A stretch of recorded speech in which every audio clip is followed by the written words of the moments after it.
gank +1s as well, so I think it looks okay. Get tanky, frontline a little bit, initiate for your team, make the Chrono less good. Gaimin need damage. It's just, they need damage so bad. The little green lad. I can't, like, you're playing it right now into Tide, who can get the meteor, but then if they get things like Pipe to mitigate this magic damage from like AA and tiny spells and like faceless bashes, it's like, where is your damage coming from early game right now? I don't really see their ability to fight, especially when faceless is farming. And they definitely don't kill Tide. They go for it. Nice ball. Thank you. Yeah, they need a magic damage. Yeah. Reaper Scythe will kill him, Yeah. but all the other heroes do not do well against Tide. So is the Necro build, was it Blade Mail, Heart. and then Ags? Yeah, sometimes that, or maybe Sange to increase your regen, or BKB, Shard, lots of things. I'm sitting here, I'm just waiting for, you know, all Gaimin Gladiators players to pick their heroes, just make sure nothing cheeky comes up, that we're going to see something weird and wacky being picked up on the off lane. It comes down to Dazzle or Tiny, basically. Yeah. I mean, we assume it'll be Dazzle 3, but... I'd want to see Tiny and AA to be the supports, just because they play so well together as well. The amp from the AA with the Tiny, the Avatos, like you see a hero, as two, you can pretty much kill, like the PA you can kill by yourself, both the supports you can kill by yourself, so yeah, it's a nice combo. And Gaimin, this is quite a forward-thinking type of lineup, right? They need their lane to go well for Dazzle, they need AA to want to join with the Necro to keep pushing things forward, and Void, every time he has Chrono, he can't be Chronoing to save himself. It needs to be, I've Chronoed the Mag, I took a tower, I've Chronoed around Roshan, I now get Roshan with my team, so yeah. Alrighty guys, we're not going to talk too much more. We're going to hear some more words though. It's going to be from Tsunami and joined by CY.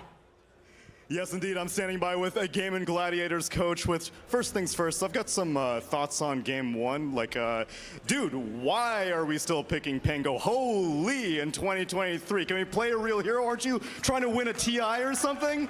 Yeah, you know, Quinn is whining about people picking it in pubs, but when we play officials, we really want to win, right? So we will pick the Pango.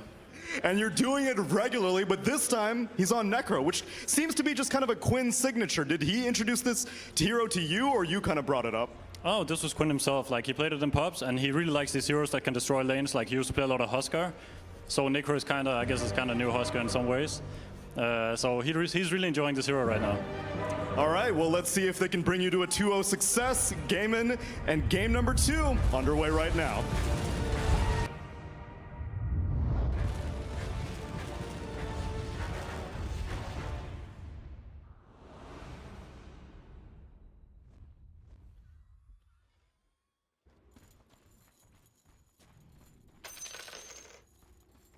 Prepare for battle. If you look at the comeback potential, though, who had the greater comeback potential? Well, you can only come back if you're behind. Exactly. So I guess that's Evil Genius. And you can only go right. deep in the lower bracket if you're used to going in the lower bracket. Ah, which okay. Evil geniuses also are, as you mentioned. You got to be comfortable with losing. Is that what you're saying? That's right. You must embrace it, make it your friend, and then you can rise above it. This That is what they will try to do here. It's a very interesting draft, I would say, on both sides. It is. Like, we had a weird hero for Gaimin Gladiators, Weaver, we haven't seen too much of. Now it's going to be the Necrophos. But Evil Geniuses, they just have, I mean, yeah, there's a Faceless Void on one side, but EG has Ravage and RP. That's a lot of big team fight that they're bringing to this table. What do you feel like they took from that game one and what they needed to improve on going into this game two? I mean, honestly, the biggest thing to me is, again, they want to win their lanes a little bit more, so they picked the really strong laning supports and the Furion and the Tree. They definitely should be stronger than AA Tiny in a vacuum, depending on how these side lanes go. But I expect EG to do better on the side lanes. Maybe mid's a different story in terms of the Necro matchup. C.smile is going to have to do his best to survive there. Yeah. That's one change, and the other is giving Pakazs a hero that he probably feels more confident just ultra carrying the late game, right? I think PA has a better chance of just 1v5ing straight up if it really comes down to it than a lot of other carries. Still the case, even after the nerfs.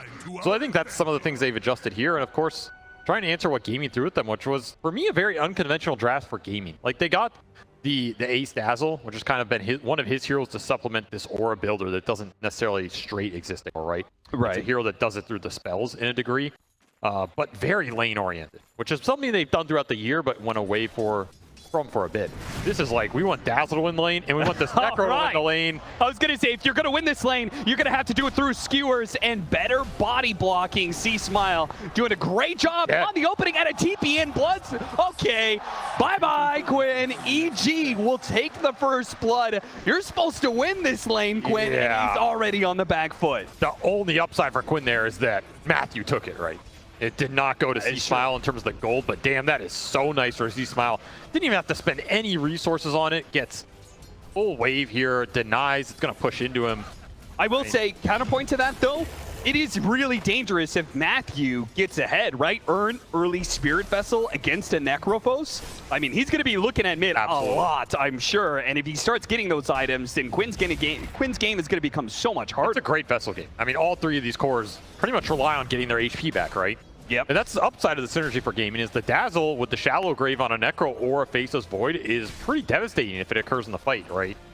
You get the time walk off, you get the heal off, suddenly that whole fight turns. There's no real anti-healing on EG's side. Vessel is the one thing they can have going for them in that area, and if Matthew gets it fast, it is going to be devastating on the map. I think this Tide Hunter, you were talking about the zones of control, and that's another reason the Tide's here.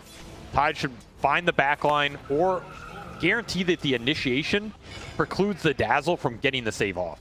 Sure. It's an old school Dazzle counter. You go in with the Ravage. It's pretty hard to Shallow Grave the guy that gets gone on. You just burst him with the Phantom Assassin. That's probably what EG are looking for as this game progresses, whereas if you're gaming, you want to go in with the Necro, frontline it up, and then get a great Chronosphere, ideally on the mag or like the supports. Just burst him down with the magic damage. I was going to say, if you don't get him with the Ravage, you already got a second opportunity with the reverse polarity. Instead, Avalanche going to try and cover them here as they retreat, but the rotation from Matthew will net them the kill first on the Ace before he falls. So 1-for-1 trade-off there, but ultimately the core dying on the side of Gaimin Gladiators. Matthew is having his impact felt, and you did say they drafted for strong lanes outside of this mid sort of situation that C.smile, but Matthew and there's nothing you can do about last pick Necro. I mean, yeah, you know, like C.O. I was saying, the man enjoys playing Necro right now. That's absolutely disgusting. I don't know who enjoys playing Necro, but it will win the lane. There's just no way around it. That first blood definitely helps, but this is about the side lanes. EG wants to come off strong in the side lanes, and they're not easy ones to necessarily combat when you're going to leave the Tide alone, but that's what the Furion's designed to do. I mean, if you're going to pick one support in the meta that's going to win two side lanes, it's Furion. Or at least, I guess, you know, one side lane and one mid, but 2 out of the 3. Sure. So Matthew's rotation is super important for EG here, particularly. And combining it, toss back with the poison is going to be a big problem. They toss him back into the creeps. A big heal bit. It's not quite enough damage to burst down this Tree Protector because now they can make a rebuttal here. Slow down Ace before he gets away too deep into the trees and kill him. And EG are happy every time this happens. It's XP and gold for Matthew. Pakazs stays up, extra gold for him, and they're shutting down Ace a little bit. Still, I mean, Ace is getting a decent amount out of this lane, so you have to keep committing to this. His TP is on cooldown for 20 seconds, and they brought Seleri up here. So that's what you're looking for if you're EG. Get the Tide in a one-on-one, and you're looking at who's at the top of the CS chart right now. It's Wisper, who's basically been left alone in the one-on-two. Yeah, Gaming felt like they couldn't punish the Tide enough with an AA Void going into the tanky early Ring of Health with the start Wisper had. I don't know if Wisper start should have been this good with how fast Matthew left the lane, but damn, he is just getting the world down here. Solo XP, untouched. He's going to be big.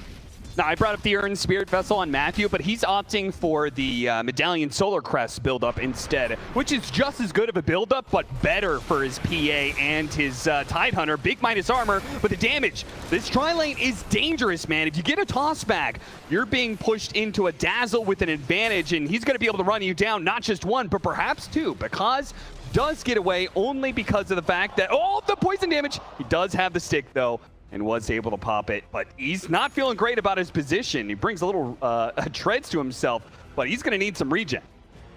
This is the correct play from Gaming, I guess. Like, you have to keep your Dazzle in the lane. You can't just let Matthew 3v2 bully Ace out of this off lane while, you know, Wisper's doing this, right? That would be a death sentence on this map. I mean, you can fall back a little bit on the Necro Mag, but Necro's not necessarily the best mid to rotate to these side lanes either. Quinn just wants to play his own game.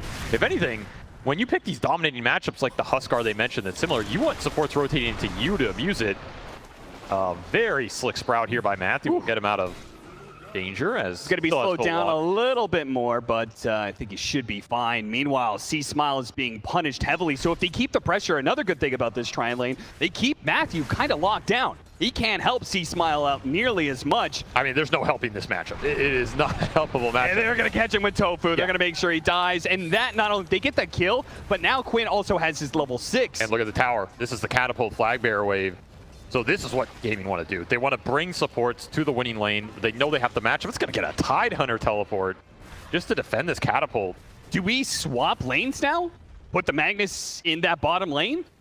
You could. I don't think you want to, but Nobody wants to be mid, that's for sure. it's an ego thing, you know. No mid player wants to give up on the lane, no matter how bad it is. Oh, he didn't beat me. I can still recover. Pakazs gonna be in some trouble. Jumps onto tOfu.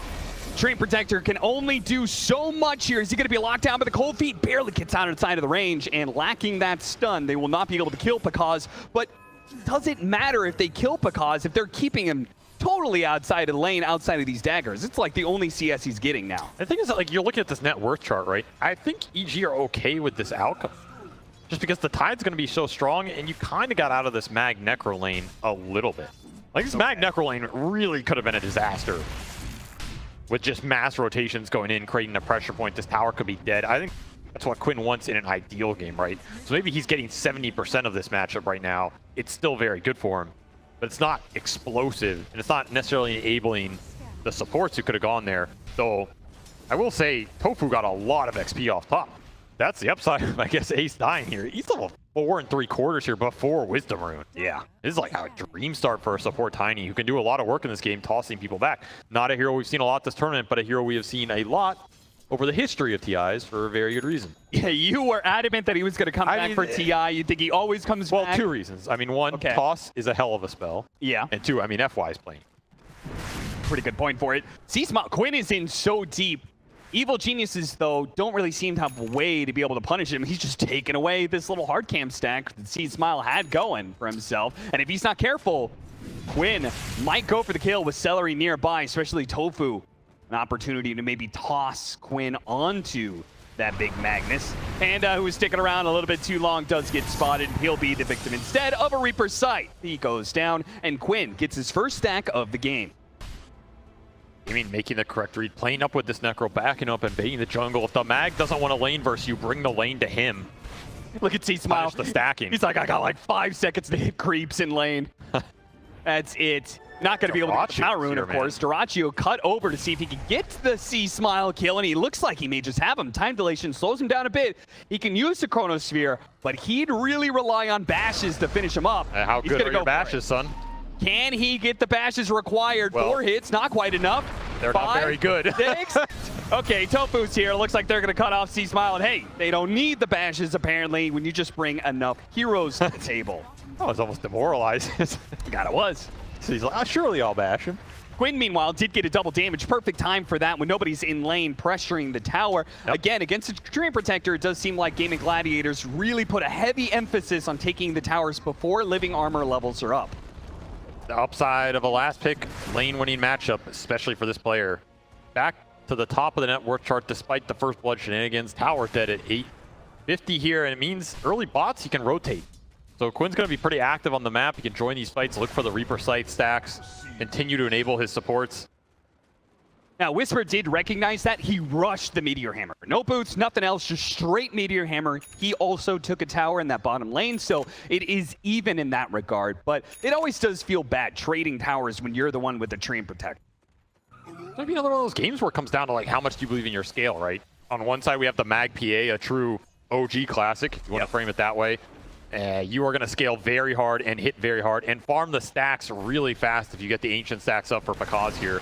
And on the flip side, you have Faceless Void Ancient Apparition. I mean, this is a duo that goes back a long way as another stack goes into Quinn's pocket. They get him, but they almost stopped Pakazs' TP out. This top lane is in danger. As soon as the Necro shows up, you're like, no. Nobody wants to be there anymore. They immediately vacate the lane, but you can see Quinn, with his boots of travel, can play around the map pretty quickly. He immediately goes to pressure Pakazs. Might even be able to get him too. Avalanche slows him down, and Dyrachyo shows up for yet another fight. Not that he's needed, but the help might actually be needed here as Quinn's going to keep trying to dive in. The heals are just enough. They got an RP. Skewer back into the tier 2. Throw that Ravage down. Finally get the punish on Quinn. Do not let this man bully you. I thought that was just going to be a bad death for Pakazs, and somehow it turns into they get the biggest kill on the map. It's a lot of shared bounty gold too because the whole team showed up. Man, what a massive difference like 50 HP makes because lives, and then you go straight into being able to farm a hard camp stack, or excuse me, ancient. So yeah, this is nice. He lives off the living armor, and now he gets early in power. It helps him clear through this at a much faster rate than he would have. Otherwise, when you're looking at the camp stack, it's all Matthew here. So now if you're EG, the game plan is just hold the map for the PA, right? Especially when you're ultra on cooldown. Can Wisper Quinn, do that for them, though? Pretty hard into the Necrophos. Yeah, when nobody's going to help you out. Now, fortunately, there is no Reaper's Scythe. They're going to try and body block in Wisper. Of course, without a Ravage, there's no real threat of a turnaround here. They're just going to keep running him down. They will eventually get this kill and start going for that safe lane tower. It's the battering ram. Just continue to run the Necro into these cores that are not ready to fight him right now. Claim as much map control and space as you can. This is all absolute free time for the Faceless Void, for the Dazzle. Ace is just going to go straight into the Midas. You already have the Mask Madness up for dyrachyo. So both the other two gaming cores, they're just not going to get touched. Quinn is way too much of a menace right now. He's going to make his presence felt. I mean, he's just running behind a tier 2 at 11 minutes. Got to be a little careful of some skewers here, but outside of that, you're not afraid of anything. Yeah, and I guess this is the time to do that before the Blink Dagger is up on C.smile, which I assume, similar to Game 1, is going to be his rushed item, and he has got 1,500 gold in the bank right now. Yeah, probably. You're just way too poor here. Your lane was way too bad, and you're not getting the farm priority to go some carry mag type build. Yeah, when you're kind of like this far down, repositioning is probably the best way to even the odds. I mean, rushing Blink also doesn't feel great, right? Yeah. I think he's debating the Echo Saber into Blink here. Can't really blame him. You still want to be a mid-mag in this game because you have a tide to bring up the utility. Yeah. Is there going to be enough space for him to farm with that? Like, if he gets the Echo Saber, but you've got a PA Battle Fury, the map is going to get small pretty quick. That's why they made the map bigger. That's true. Everybody has space now. See how much of that space Evil Genies can utilize as... it's funny, they haven't taken that top tower yet. Gaimin Gladiators has almost just kind of been like, yeah, okay, you gave up this space, and now we're going to slowly bleed you out. Nobody wants to be up there right now because it's so deep on the map. It's they just just been bigger. Yeah, Ace farming it up with very fast Midas. I mean, the early 2 deaths off the Furion rotation, kind of inevitable. You expect 1 or 2 of those, and since then he hasn't been touched. He's just stacking up triangle for himself, going to town. It's going to be a very fast Dazzle Ags in this game. And until you have some of the Blink initiators to create the zone control, I feel like Ace can take over these fights. Which we saw in Game 1, he drove a lot of that mid game from the 15 to like the 30 or 40 minute mark with the Bristle. Yep, he was untouchable, right? He's trying to set up a similar situation here where you just force these objectives at a pace where EG don't feel confident enough to contest them if they're missing big items. It's particularly the BKB on Pakazs. You're talking about this Phantom Assassin with the mag. You can accelerate the timings. You can go for the Deso build. You can go for a faster BKB because you have extra damage. That used to be the staple back in the day. Actually, used to just be you go Deso, not even the Battle Fury. Here, you'll still opt for the Battle Fury, go into the BKB. And I think Pakazs will be pretty strong with that BKB outside of the Chronosphere. That's where that carry-to-carry matchup is going to matter a lot in this game. Who can get vision for dyrachyo to find the Chrono? Yeah, because they have the stuns. They get that disable on dyrachyo, then Pakazs can probably follow it up and he'll burst kill him real quickly. But if he gets jumped by the Chronosphere first, then Gaimin Gladiators have all the spells in the world to be able to throw into this one. You can see the Chronosphere into the Ice Blast are going to be one of the deadliest duos we'll see in this one. You throw a Reaper Scythe on top of that, that's just overkill. This guy's bash is working, right? Maybe he's saving them. Saving them for the late game where they may need it most. They're not quill sprays. You can't stack them up. Aghanim Scepter being gone for Ace. He's halfway there. I mean, when you already have the Midas, you're able to lower the cooldown with bad Juju. So you're already going to farm pretty quickly, but once you get that Aghanim Scepter, you're just like one-shotting creep waves, then you hit a neutral camp. You just get so much farm so quickly. But what do you do with that farm? How do you feel about core Dazzle right now? I think it's insanely good in the late game. Zero scales like an absolute beast. The deceptive part about him is he becomes a physical damage hero. With all the right clicks off the inverse wave and the talents going through, you get minus armor off the bad Juju. It starts to add up.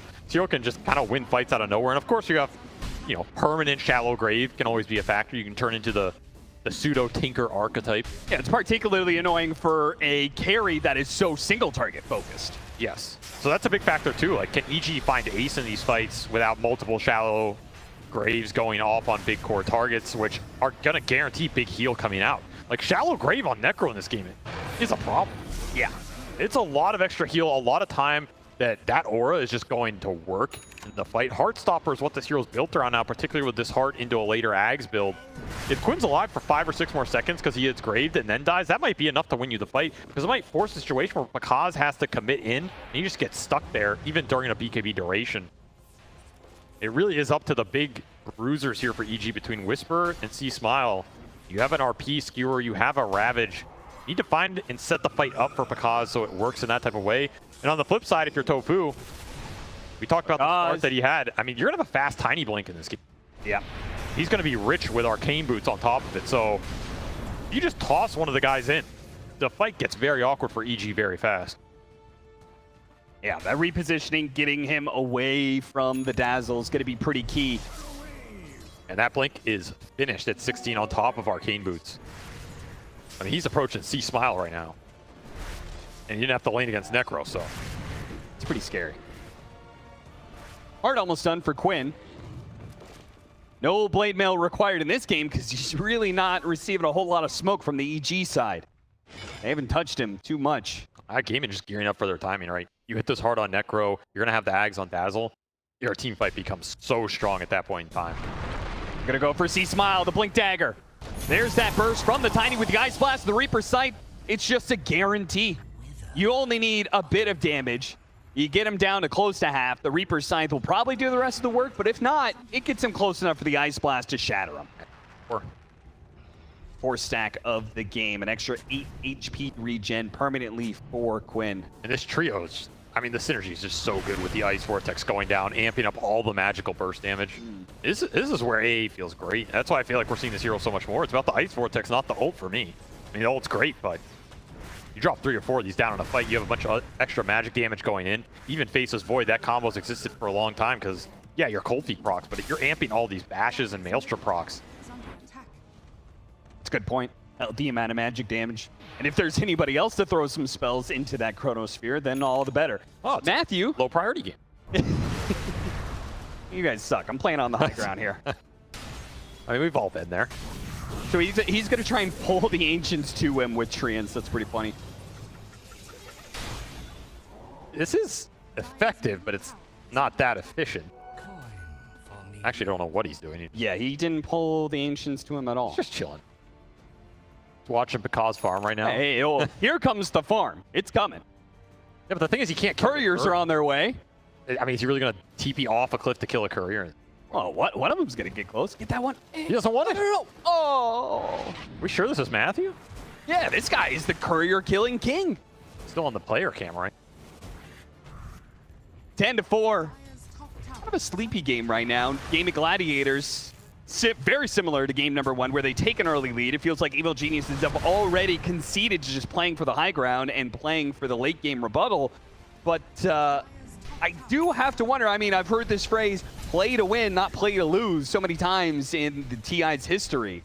I do have to wonder, Avery, is EG just banking a little bit too much on playing it safe and conservative here, as Gaimin Gladiators seem to have all the space in the world. Anytime they see somebody, they can jump. They jump onto Panda here, get that kill, and oh, hey, look, there's a Tidehunter. We'll get that kill as well. I don't know why Wisper shows there. I think that's, I mean, you just give him the treant, right?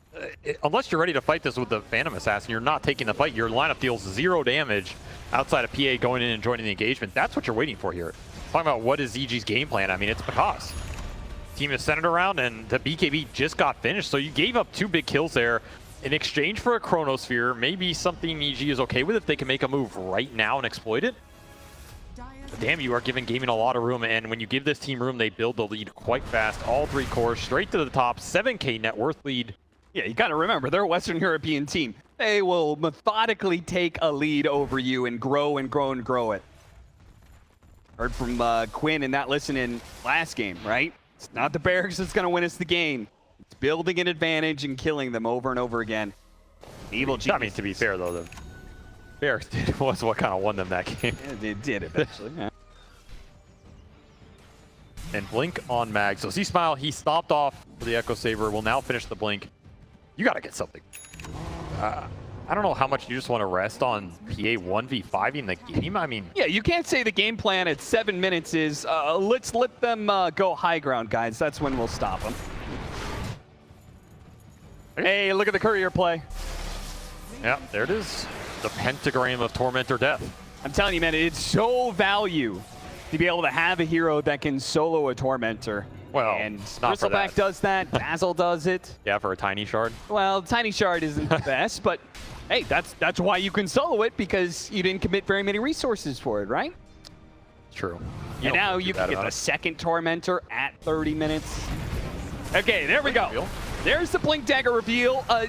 Jump back onto tOfu doesn't feel very good at all. Dyrachyo gets a pretty decent time dilation. Overgrowth is going to be put to work here. Reaper's Sight doesn't quite finish him off, but they should have the damage, as Evil Geniuses really don't seem to have a whole lot going on here. Pakazs tries to jump in, pops his BKB, immediately trying to go for Seleri. This is just not working for EG. They're throwing a lot of spells, and not a lot of heroes are taking damage on the side of Gaimin Gladiators. It is all easily being undone by the Dazzle heals. Gaimin Gladiators are sure to be able to run down something more. At least Dyrachyo is trying right now. He has Chrono back up in 1. He'll pop it. Yeah, might as well. You just watched EG throw a bunch of spells around. It's not like they're going to be fighting you anytime soon. He saved up all the bashes. He did. Put him to good use as he'll Chrono the Tidehunter yet again. That was a fight without the Chronosphere, which is why EG were looking for with your Blink reveal, a okay initiation, and your BKB on PA that yielded 0. So if you're EG, you are not feeling great about how this game is going. And if you're gaming, all you're really thinking is, how soon can we do Roshan? Yeah, that's the worst part, is they built a second item BKB. And didn't get a single kill. Didn't get anything out of it. You could have gone for a Deso, you could have gone for this slower route, and it does seem like EG, they said, hey, we need to actually, we need to punch Gaimin Gladiators in the nose and make them hurt a little bit, but that one didn't hurt at all. And they're still missing the Vessel charges on Matthew. He just finishes the Vessel. He went for that after the Solar Crest. We're talking about the anti-healing being a way that you can commit on these heroes without committing Pakazs in himself. Not if you're sitting at 0. It's almost time to TP into the fountain, like I always say. I mean, it's valuable to a degree here. Do not want to give an Aegis to gaming with this type of lineup, because they will push the objectives very efficiently. I mean, you're worried about like a skewer back, but not with how tanky your heroes are. That Aegis will allow that, right? Yeah, at least not for like when it comes to these tier. Like they could take all the towers off the map. And then control they can Ancients. Take second, third, fourth, fifth Roshan again if they need to. Octarine done for Ace. He's ready to fight again. Ags closing in for Quinn. In fact, it is flying out on the courier right now. So 2 more huge team fight items for gaming. These heroes are just fully online, basically. Now, they did just get a very small win, and it's immediately neutralized by the fact that we get a kill on Wisper. And to get the BKB charge out of Dyrachyo. Didn't mean much because it doesn't seem like EG are going to be able to fight, particularly not without Wisper.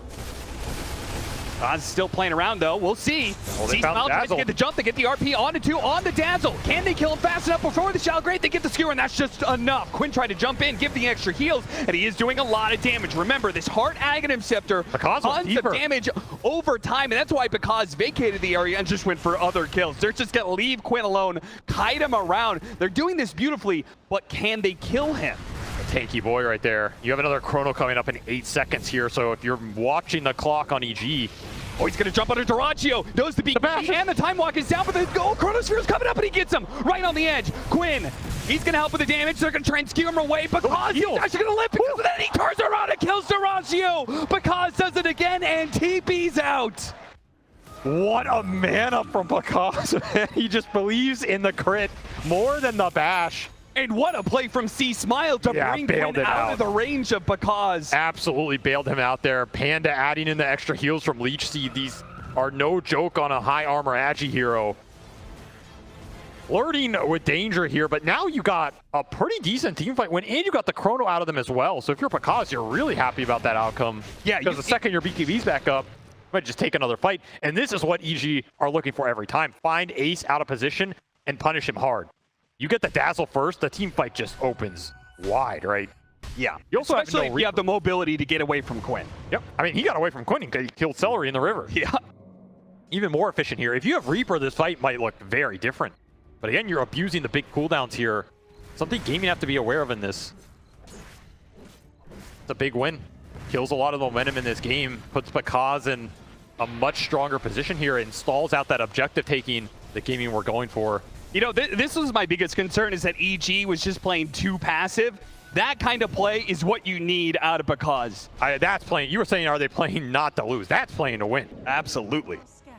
That is absolutely playing to win here and set the Faceless Void back a step against this Phantom Assassins. That lead opens up to 2,500, almost 3,000 gold between those two carries. That's what you're looking for in terms of differential here to create the openings in the fight. It's a lot about this carry matchup in this game. It's been very close so far. Can EG open up something in this game too, where similar to game one, Gaimin have just controlled the map better. They've controlled the objectives better, have gotten more Tormentors, more Roshans, and they're looking to add to that total, and it'll be uncontested yet again. Yeah, again, they have a way to do it pretty damn quickly. Maybe not as fast as game one. EG did just pick up an important item, the Blink Dagger on the Tidehunter, so now they have Blink RP, Skewer back into Ravage. Like, if they catch multiple heroes in one of these AoE disables, then that could just be the fight right away. So the Aegis on dyrachyo, it likely prevents EG from going on him first, but again, they are looking for Ace. That is so much what it's about. Yeah. This team fight is going to come down to positioning. Where is Ace? How aggressive are you forcing objectives, and who do you show? Do you have mechanisms to get vision? And that's why he's going for the Blink Dagger, right? So he can deal with that Ravage AoE. He can play super far back, out of sight, out of mind, and then jump in at the right time to get the Shallow Grave. I mean, you probably even consider like Blink BKB. Just guarantee you're not too afraid of Ravage. No, you don't necessarily need the BKB. It is, you know, confidence and positioning. Definitely wins you games. So how much are you going to get with this Aegis period? And how afraid are EG to fight into it right now? Because Pakazs just finished a Basher. He also got Orb of Destruction. I mean, he is melting right now with Living Armor plus Empower on top of this Phantom Assassin. This is truly a buff your carry and let him shine lineup right now. And I mean, he's just firing on all cylinders. Almost has level 20 as well. Choice of a tier 3 token. Scary, scary stuff when this PA comes on the battlefield. Gaimin Gladiators have the advantage, 6,000 net worth lead. They have an Aegis in the hands of dyrachyo. He's working towards that MKB, working towards the answer to the Phantom Assassin. Radiant's bottom tower is under attack. Dan on the triangle right now. EG are smoked. Gaimin know they're there. Yeah, they know they're there. Are they expecting the initiation, though? Will they be able to react in time? ward. TP away. Everything. TP away. Oh, they don't have Quinn now. Right as the initiation comes in, the Chronosphere only catching the Magnet. And the Overgrowth. That's not great. And the Overgrowth that's going to stop the damage, too. Oh, the Ravage to be able to fall. And An Pakazs. absolute disaster for Gaimin Gladiators and Evil Genius. They will feast in this fight. Quinn is They're back. able to take away the Aegis. Dyrachyo's back into play. And yeah, Quinn's back with a shield rune at that. Oh, a Shallow Grave just at the right time to be able to bail out dyrachyo. They finish up the tree, but dyrachyo fighting for his life right now. Great Avalanche to be able to cover him up, but the Shallow Graves are just won't keep die. going. He will not die. Finally, Pakazs deals with them, but the damage is done. Dyrachyo lives. Ace coming up huge in a team fight that could have been a disaster with Quinn going bottom. Instead, just keeps dyrachyo alive way too damn long, wears out the PA-BKB, and suddenly you are caught in a man fight that just went on far past its expiration here. Yeah, I didn't think a second life was going to be enough for dyrachyo, but when he gets a third life and a fourth life off the Shallow Graves. How many Aegis is enough, right? Yeah. That is why finding that Dazzle is paramount for EG in these engagements. We are seeing the power of this pick in this type of lineup when you have the leaps, when you have the necro heals coming through. And that was with Vessel on dyrachyo that expired just before that last Grave did as well. So you might have even gotten dyrachyo post-fact. This is just not what Gaimin were looking for, right? You have Overgrowth on the BKB Void during Chrono, and Pakazs gets to come in after all of it. But he chose to go on dyrachyo here instead of Ace, where Ace is in the back. Yep, And then he couldn't find him because of the blink. So maybe Pakazs just didn't see him there, or he had the prioritization of the Void because Chrono was down. Damn, did those Graves just destroy the back end of this fight. Yeah, the heals are out of control. When the Shallow Grave is used, it's amping up the heal, and that includes not just the Necrophos impact, but also the Time Walk impact. Exactly. I mean, yeah, Ace is like, whatever, man, you crit me twice, cool, but he already did his job. Yep. That was with a Reaper Scythe on a Treant. And Necrophos not there for the first engagement. And they still won that fight convincingly. Shows you the power of this lineup when it all comes together. And now you have an MKB done on your Faceless Void, plus the level 20 talent. So the damage just went through the roof here for dyrachyo in these fights. And the items just continue to pour in. 10k gold lead. I mean, you have Matthew to make up some of it, right? Furion will always find net worth on the map if he can get to what I assume is an Ags being built up. Yeah. Pretty nice Ags game. Very close to it. 600 away. That disarm en route is going to be pretty good here because it forces dyrachyo into a tough position. This Furion flies through. Dyrachyo isn't happy. He BKBs, then you get overgrowth. Oh, what a quick blink away from C.smile right as tOfu tried to pounce there.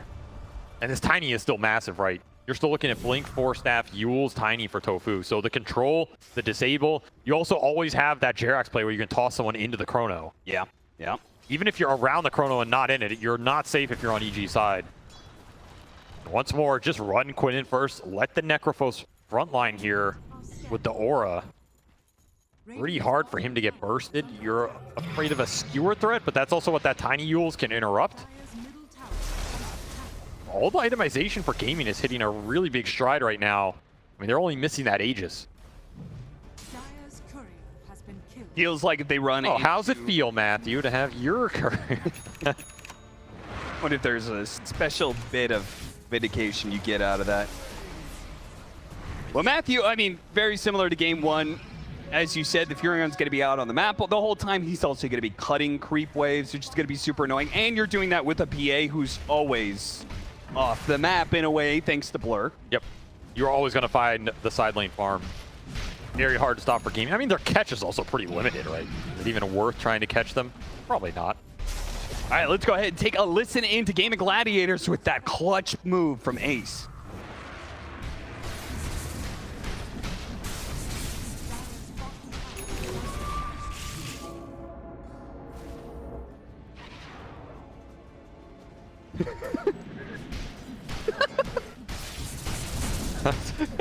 Hey, great communication. Clear and concise. I can grave you again. I mean, that's top tier Dazzle gameplay right there. I mean, right? What else are you supposed to do? What does Keep Dazzle braving. bring to the late game team fights? Grave. That's what he And grave and grave. and grave. And more graves. Dire's middle But wait, there's more. Don't hate the hero.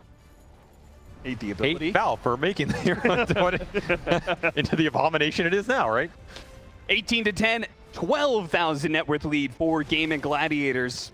Very much a repeat of game one where they hold clear control of the game. They hold the map. They are much stronger in the fights right now.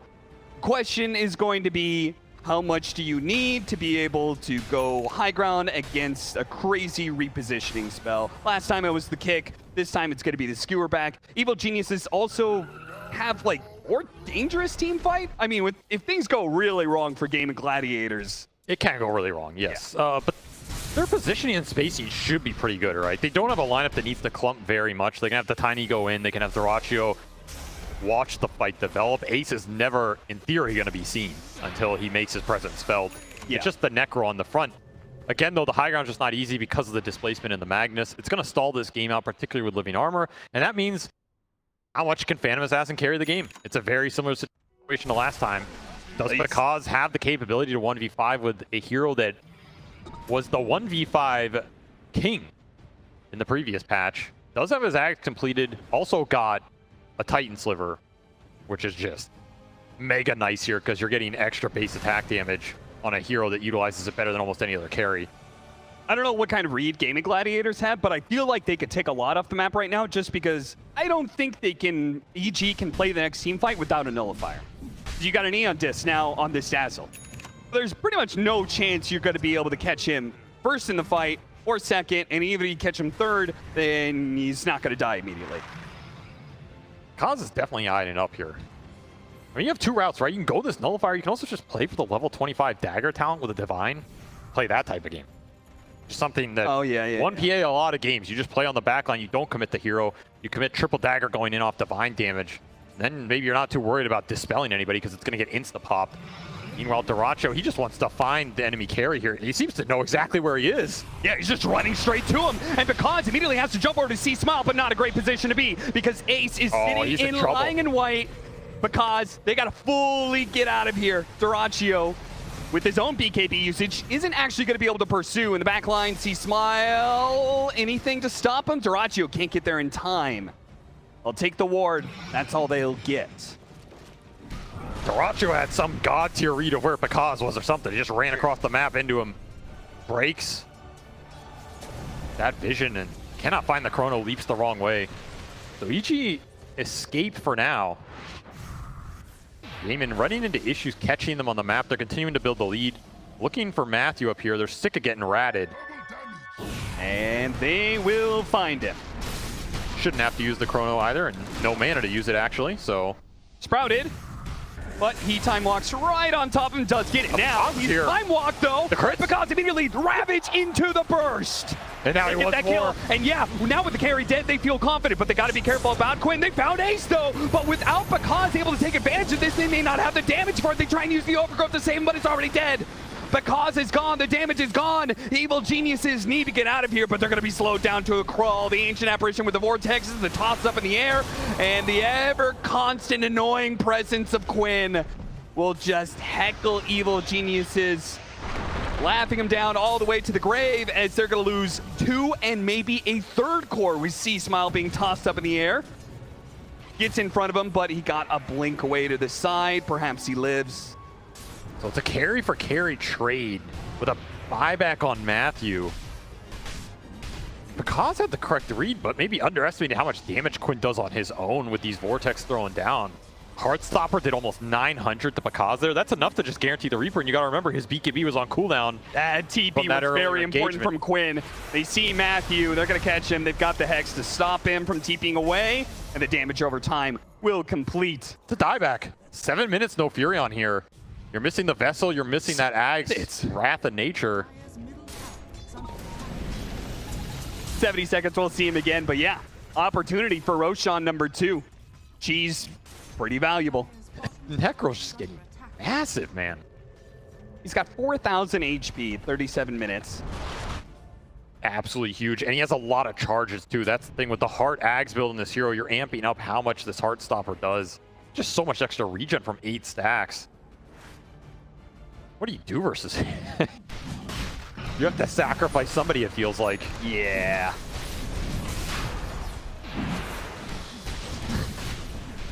This is the second Roshan of this game, right? Yep. That means that Gaimin Gladiators have taken 7 Roshans in a row against Evil Geniuses in this series. Sounds about right, yeah. That doesn't feel like a great winning formula for EG. No, I don't know the exact stat on that, but it's probably pretty good. I have to imagine a team who takes 7 Roshans in a row in a series probably has a 100% win rate. We'll see. EG has made some magic happen before in some of these crazy games. They tried to do it in game 1, wasn't quite enough. Gaimin Gladiators, very disciplined in that game. So much depends on causes these fights. Who he jumps, how he jumps, when. Not easy when you have this Dazzle save. How much farm Ace has as well, man. He's full Arcane Blink. Got him. He is the Tinker now. I mean, Yep. He's got level 25, so when you get hit by the Poison Touch, you're not moving. And he's spamming out spells non-stop. He's going to get to level 30 super quickly because of this constant use of bad juju, lowering the cooldown on the Hand of Midas. On top of the farm, he's going to be cleaning up around the map, which just means the rest of his team, as you said, Tinker, means everybody else can play grouped up because they don't have to worry about the lanes. yeah, suddenly Dazzle's a map mobility hero. Yeah. With Weird. no cooldown blink and the Hex. I mean, never thought you'd see the day. Got to keep up. Cheese drops for somebody. It is why when you were asking, you know, well, what's the late game look like for gaming? I mean, this is what it looks like. It's absolutely toxic as hell and disgusting as hell, and I wish EG the best of luck here. It's getting to a point where you have 6 seconds of debuff immunity for Pakazs. What's happening before and after that, right? Not much good for you on the side of EG because your other 4 heroes are built around him cleaning everybody up. Yeah. And you can only do so much. It's a lot of HP to get through here, a lot of spells, a lot of saves. I love how they keep on covering Ace too. The bots too, directly onto the Dazzle. The Tiny TPing behind him, just making sure he's within striking distance if needed. And you can see it here. Very aggressive. Yeah, Shallow Grave is going to be locked down. Oh, the anchor on him is going to be a problem here. Constant Shallow Graves. Can they get a stun in there somewhere to be able to stop him? Ravage is going to be used. And finally, can they finish him off? But Bash is required to use the RP. That'll finish him off with a nullifier put onto Quinn. He is also going to be in trouble. Ice Avalanche. Oh, the Reaper Scythe was just enough. It covers him and finishes off Pakazs. Quinn will live as a result. And now the Chronosphere catches the Tide right on the edge. It didn't get C.smile, but it doesn't matter. dyrachyo will hunt him down all the same. Quinn's just too beefy. Even with a great fight setup for EG, they just get completely shut down. 2 buybacks out from Gaimin. It is worth noting on the Ancient Apparition and that Ace Dazzle has been a massive problem for them. But Reaper plus the Heartstopper has just been enough to kill Pakazs basically solo in these fights. Gaimin Gladiators are going to get so much done here. They do need to because they used some buybacks for that fight, but with an extra kill onto Panda, makes things a whole lot easier. Once they get through this tier 3 tower, they don't have to worry about the living armor. And tOfu has just been so annoying with these avalanches going off. The utilities provided, keeping his cores alive. I mean, That's a stellar game. Is EG just going to lose to Megas here? Because I'm not sure if they could do anything They have with buys. their heroes as there are. Yeah, they've got 3 heroes with buyback, but no RP, no Ravage. I don't think they could take a fight to Gaimin Gladiators. I think that would straight up just be the end of the game if they tried to fight. I mean, the other hope was, you know, Divine Rapier, Triple Dagger. Pakazs just never got to it. A couple bad fights, Gaimin take advantage of it, and suddenly, yeah, your whole base is gone here. Unless you're willing to commit the Phantom Assassin buyback right now. Does Gaimin Gladiators want to try and close it out right here? Because they might get caught on their way getting out of the base with this Megas. 5 seconds for the PA. You have no RP, no Ravage. You got to keep that in toss mind. up in the air. C.smile not able to get the initiation he wanted. Has to BKB skewer out of it. That's not good for EG. They needed a good skewer away to be able to make this fight work. And now it's Gaimin Gladiators. Seemingly in the clear. Panda tries to jump in, hoping to be able to catch Ace. Doesn't quite get him. They're looking for Ace, but they want him so badly. Matthew's even teleporting in aggressively to find him, but Ace is already gone. He's out of there. Nobody can follow him in.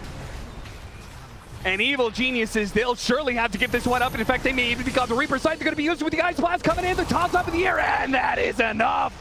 Another buyback available for sure, but the Megas are in, and Gaimin Gladiators are going to force as much out of you as possible. A skewer going to be used. dyrachyo into the fountain. Okay, just doesn't put care. that Aegis to use, I guess. Because he can get Grave forever. Oh, he's going to Chronosphere him, stopping the fountain damage. And there he goes. He gets both of those kills. Buyback's going to be used, but that's it. GG are going to call it. Gaimin Gladiators, no 60-minute game here. They will take the advantage, and they will bury you in the dirt with it. Ah, what a rough way to go out if you're EG. Pakazs buyback on a Phantom Assassin after the game has already been called.